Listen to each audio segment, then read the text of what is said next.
ஊர்காவல் கோயிலிலே ஊர்கூடி பொங்கல் வைப்போம். ஊரான ஊருக்கெல்லாம் உணவளித்து வாழ வைப்போம். அழகர் மலை கோயிலிலே அனைவருமே கூடி நல்ல கருங்கடாவும் வெட்டி நம்ம கருப்பசாமி பேரை காப்போம். காளியம்மா கைகளுக்கு கருவளையல் தானும் வைப்போம். நெய்யுண்ட பொன் விளக்கை நெய் ஊத்தி விளக்கெரிப்போம். நினைச்ச வரம் கேட்டு வர நடந்து வரும் கோடி வரம். காட்டோர மந்தி கட்கு கருணையுடன் பழங்கள் வைப்போம். காசு போட்டு சாலை எல்லாம் கட்டுங்கப்பா கருப்பன் சிலை. அசைஞ்சு வரும் கருப்பனுக்கு ஆரத்தி சுத்தி காட்டுங்கம்மா. கருப்பனுக்கு மாலை இட்டு கூப்பிட்டு கூலி கேட்டா அல்லும் பகலா உழைச்சதுக்கு அளவான கூலி உண்டு.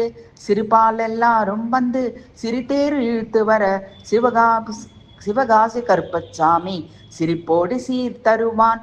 குலமெல்லாம் கூடி வந்து கும்பிட்ட பேர்களுக்கு கோடி வரம் தந்தருள்வான். கருப்பசாமி தெய்வம் அம்மா.